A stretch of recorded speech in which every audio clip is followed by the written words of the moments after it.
see, it becomes more difficult as we go along to discern what we have to answer and what we don't have to answer. And the only way we can keep that discernment sharp is to keep focused on the real vision and the real promise. And Nehemiah didn't come to build good relationships with Sanballat. He came to build the wall of Jerusalem. And that's what he kept his focus on. Even though people will say, well, yeah, but what about all these other people? You got to stay focused. You know, I was talking to Neo the other day about back in the beginning when we started the El Shaddai family. And it was just me and Mom in Bangkok praying. And we prayed in Bangkok for 6 months before we had any kids.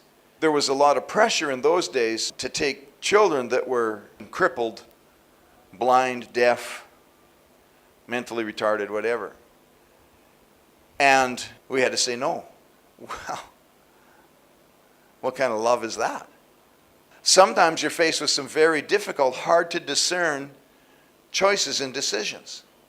Well, because our vision is to raise up a very mobile, very effective family of leaders for a nation that can begin to raise other leaders and plant churches across Asia. God bless the little blind kids. Amen? Yeah, right.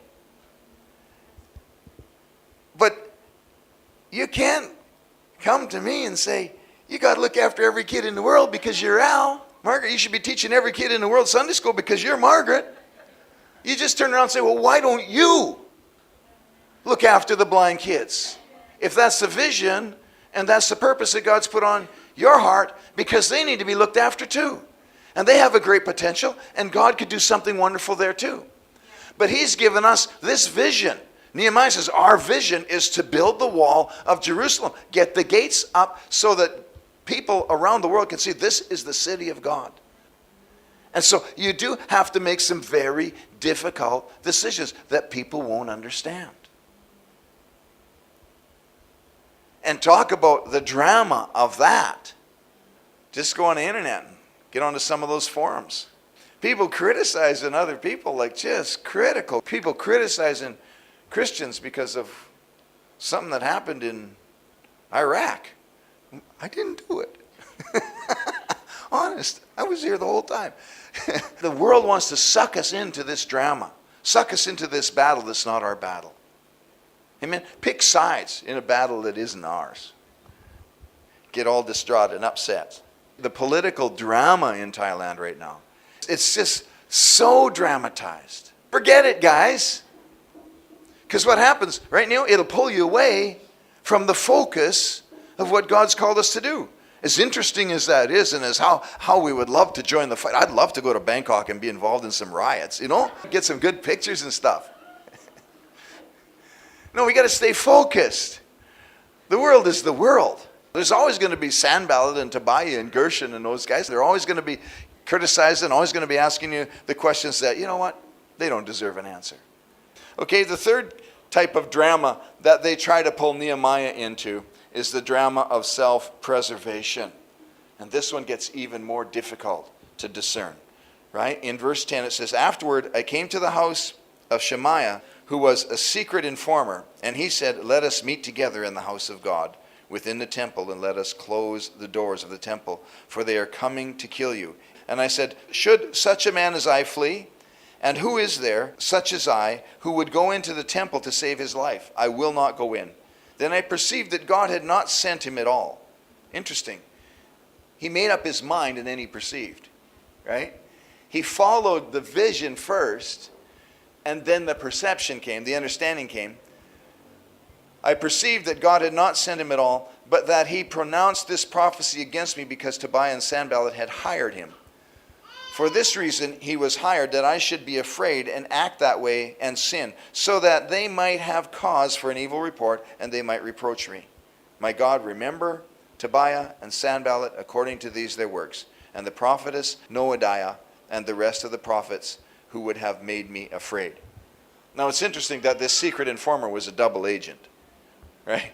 Working for both sides. Oh, the drama of it all. Make a good movie, wouldn't it? I love this. Julia Cameron. She's a writer, and she's spent all of her life writing movie scripts and novels and fiction and all that kind of stuff. She says that you've got to keep the drama on the page. That when her friend phones her up and says, you know, so-and-so said, no. She says, well, you know what? It's going to all work out. Just remember that you love your friend. And, well, yeah, but you know, she says, you know what? I've got some work to do right now. Yeah, but you know, she says, you know what? I'm going to take your story and I'm going to write it. You're going to become a character in my next book. How would you like that? And that's what she kept doing. And when her husband divorced her, he was like, went into adultery. I guess he really did a number on her. Hollywood thing. She took the whole divorce story and wrote a movie script out of it. I'll get to my point, but in the movie, God is a woman, right? And so it's a bit weird that way. But the point is that she took this whole drama, even her husband's adultery and divorce and leaving her and her child alone, and turned it into a movie script and stayed clear of the drama of it all and kept everything going, because she has this motto, I'm going to keep the drama on the page, not in my real life. You know, so that's interesting, right? She could even take that divorce, that adultery and divorce, and turn it into a movie instead of stewing and feeling broken and hurt and treated unfairly. Isn't that what drama does? Oh, poor me, says Saul. Harley, why don't you feel sorry for me? They all love David more than they love me. I mean, don't you feel sorry for him, man? No, actually, I love David too. Right? The drama doesn't help, doesn't fix it at all. We see this last kind of drama is this self-preservation, where they tempt Nehemiah to go into the temple to save his life. From what? Do you realize that Sanballat hasn't even showed up yet? All he's done is sent messengers. The guy hasn't even had the guts to show up himself at this point. Yeah, I'm scared to death. Right? But it can be scary if you're not focused on the vision and on the purpose and on what God told you to do. You can begin to get thinking about and fearing that whole idea of, well, maybe he is going to kill me. Maybe I should run to the temple. No, don't do it. Don't do it. Stay focused. This is the last test. After this, we're going to hang the doors. Right? And they did that, and it says right in the next verse 15, so the wall was finished on the 25th day of so-and-so. It happened when all our enemies saw it, that the nations around saw these things, that they were very disheartened in their own eyes, and they perceived that this is the work of God, and so on.